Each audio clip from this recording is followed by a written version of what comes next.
As we continue to look at tape that was scenes rather from earlier today, and that is, you know, this madness around social media. A lot of the video that we're seeing here today are kids with their cameras out, with their cameras on their phones, obviously, recording everything that is going on, and then the anger starts to boil up when you see the innocent people that were affected today, just like the merchant that Ali just told us about. You know, people's lives were disrupted all because of just bad behavior by a young crowd today. Absolute inexplicable bad behavior by a young crowd. And, you know, these are hardworking New Yorkers. These are hardworking New Yorkers that woke up this morning so that they could go to their job to live, you know, the American dream. Make a living. Make a living. And this is what we end up with here today. And it just goes to speak of how the actions of just a few can affect so many. Yeah, and as you were saying before, I mean, a YouTuber with this much influence, with this much reach, there's got to be some level of responsibility, accountability, some way to regulate what the result of your actions. I mean, it's just really breathtaking. Let's go back to Alice Gaynor. I believe you were at the news conference. Alice, what are your impressions? What do you have? Maurice, we had another crew at the news conference. We were on the other side of the park checking things out. We've since come back. We're by East 15th on the east side of Union Square Park, where things are starting to open back up. The park itself still barricaded, still surrounded by NYPD officers, but we see people going in and out of the subways. Let's take a walk over here. You can see cars are still moving. People are now coming through because earlier they had put barricades up and nobody was getting through over here to Union Square. If we keep walking this way, you can see all of the officers over here. I want to try and see if we can get a where all the damage was earlier with the construction area. I'm going to see how far we can go right here. Again, people are able to move through here. Before this was totally, yeah, you can see over there. If we go up, step up here, Don, we're going to be careful about this. If you look in the distance, you can see the orange barricades that were knocked over there by that subway station. I think we can keep going. They're going to let us through. Yeah, we're just going to walk along here. Again, NYPD officers, we saw them showing great restraint today. We witnessed them, you know, taking several bottles being thrown at them and other objects, as they mentioned at that news conference. You can see over here all the debris, the metal barricades, and you can see over there where things were knocked down, that green fencing that was up, that was pulled down. We saw people hanging off of scaffolds over here, people climbing up lampposts. We talked to a few people, asked, why would you stay if things turned chaotic? And they told us they thought it was fun. Again, these are teenagers, these are young adults. They're all on social media, they're following this person, they're here.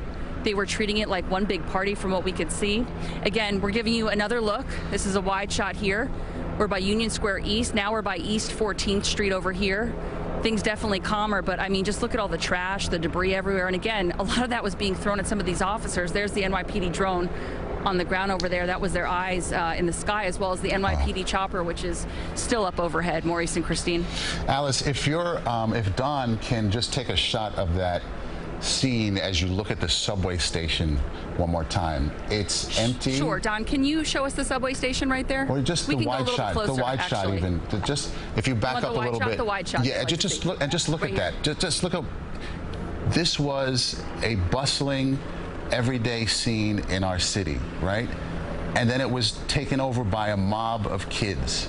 And now what's left behind is just debris and pigeons and damage and destruction just left in the wake. And now this has to be cleaned up, and now people have to move forward. It's just a striking aftermath. We do see sanitation trucks. Yeah. We do see sanitation trucks here, so you're right about that cleanup. That's about to begin. That's what they do, and they do it so well. But it's just so striking that this is what's left. This is it. And for really, literally no reason, no cause, no purpose, no demonstration, no slogan, nothing. And this is what we have. Extraordinary. It really is. You know, it's taxpayer money that started the construction on that subway station there. It's taxpayer money that is now going to have to clean up this debris and mess that was left behind, and taxpayer money that will need to finish the repairs to this subway station. And taxpayer money to hold somebody to account. Absolutely. Ultimately here. Alice, thank you so much, and Don too. You guys have done a beautiful job and excellent reporting and bringing the story home to us. But now we have the picture from the chopper on the right, a live look as well. They're basically protecting Union Square, and wow, they've successfully dispersed the crowd out of that area. It's breathtaking, right? Really it's almost as if the words don't match what we're looking at. It's really difficult. Well, I think it's because it's so hard to understand why this happened and how a group of people can behave like this. Right. It's so empty at the end of the day. So right now we can tell you that there have been arrests made. We don't know exactly how many. We can also tell you that there were injuries. We don't know the seriousness of those injuries, but we did hear from the chief of department that he did see people in that crowd. They were bleeding, they were hurt, they were hit by objects that were being thrown. He mentioned paint cans, he mentioned bottles, he mentioned rocks, he even mentioned fireworks that were being thrown at just in the crowd, not necessarily at police. Of course, some of those objects thrown at police, but just various people within the crowd. And some of those injuries, he said, did require medical attention. He also said that he saw some people having panic attacks, asthma attacks. He said that his officers, as we saw here live on our air, every single one of those officers that we saw, that we witnessed at least, exercised great restraint here this afternoon. Let's go back up to Dan Rice in Chopper 2. Dan, you're over the park right now, Union Square Park. What do you see? What are your thoughts?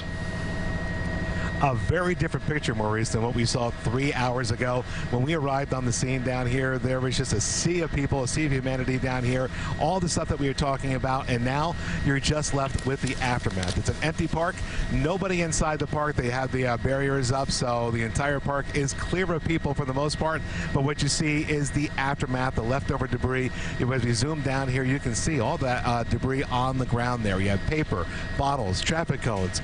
We also saw some paint splatter all over the concrete and the structures down here. Look at that construction site that we had seen here, where we saw people on top of that structure there, on top of the subway opening. The walls that were torn down there. We saw the plywood being used. The plywood being used by the police as a shield to get away from there. And all of that now over. We just see members of the media down there telling their perspective of it. We've come back over here to 14th Street, and even though the traffic is still being held here and no traffic going through here, just look at the mess that's left behind here. Just a sea of paper on the street. I gotta be honest, it almost looks like a aftermath of a ticker tape parade, if you would think of it that way. We have just all that debris that people have gone through here. They've done what they wanted to do, and now it's left for somebody else to clean up down here. But 3 hours later, they got everybody out of the park, and now the cleanup begins. Some of the other reporters earlier to sort of compare today versus some of the other protests, that we've seen here in the past few years. I'd love to get your perspective on that.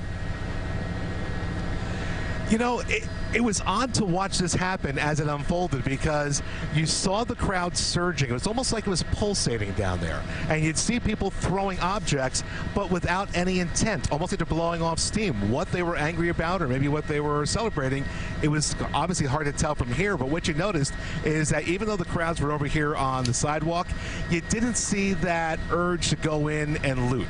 Go in and cause destruction to the businesses that are all around here. And everything you saw, even though we are hearing of injuries, people being arrested, it was contained within the crowd, which is what was different about this situation than what we've seen in the past. I've been over the city at night, where you watched everybody going up the streets not knowing what they're going to do.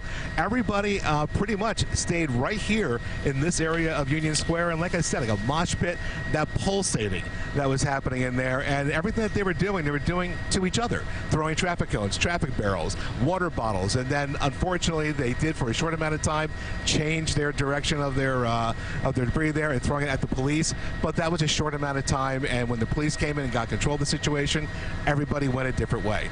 So it was just an odd situation to watch from up here, as opposed to the other ones that we've seen over the years. And Dan, the crowds themselves, you've seen them disperse. Have you seen which way people have gone? Have you seen remnants of crowds in the last few minutes making their way uptown or east or west or anything like that? The last crowd we saw was the one that Allie was following up on Park Avenue over there by East 28th Street. When they were leaving the park initially, they did go all over the place. When we saw the SUV going out 17th Street, we saw a small crowd go there. We saw a small crowd go out to 6th Avenue up into the 20s. But as they were going up, police would show up and they go a different direction and eventually just disappear. So in the last 15, 20 minutes, there hasn't been a big surge of people going through the city that we have seen up here anyway. And as far as the police response, Dan, you know, again, comparing what we saw today versus times in the past when police have had to show up, for various reasons, whether if it was crowd control, whether if it was trying to gain control, of a protest.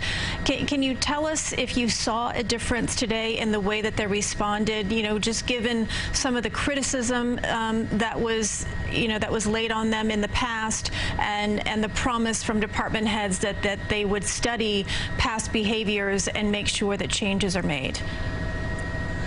So it's interesting you asked that, because when we saw the initial police response, from up here what you're watching are the supervisors in the white shirts, the officers in their uniforms showing up. Nobody had a shield. Nobody had their helmets on, the batons at the ready. They came in regular dress and regular uniform, and they just approached the crowd. And they started to go into this crowd. Clearly, the police were outnumbered by the thousands of people that were in the park. And as they would go through, you would see the crowds move away and let them come in. There didn't in the beginning seem to be a lot of animosity towards the police, and the police didn't seem to have that mentality that they were coming into a riot. It wasn't until everything started to break loose, when they started going out onto the east side of the park, that you started to see the police arrive in their helmets and their shields when it became clear that it was becoming more of a dangerous situation for the police. But when they arrived, absolutely, they came in just their regular street uniforms, trying to address the crowd, trying to keep them within the park, and trying to not necessarily calm down the situation, but just keep it at the place that it was. And Dan, you've covered so many news events over the years. Never seen anything quite like this. We got only about 15 seconds for a quick reply, but you know what I'm getting at, right, Dan? Absolutely, and this, I'll be honest, in 30 years, it's the first one for me, Maurice, to see it like this. Yeah, same thing. Takes your breath away. Thank you so much, Dan. Really appreciate it. And as we get ready to say goodbye here, we're just looking at live pictures from Chopper 2, Union Square. The scene this afternoon of, I think you can call it safely, unprecedented activity, where a mob of people showed up to respond to the YouTuber Kai Cenat, his call out that he was going to have PlayStations for 300 people. Instead, at least a couple thousand showed up and got out of hand, got out of control. No real explanation as to why, but there you see it, the police responding with a very restrained approach, and they were able to disperse them after a while, but for a while there it was super tense. And we'll be following developments here tonight to get a better idea of exactly how many people were arrested, how many people injured, and what is next for Kai Cenat, and whether or not he will be facing any charges as a result of what happened here today. In the meantime, we will see you later at 11 o'clock. We thank you for joining us for this breaking news coverage. Now to the CBS Evening News.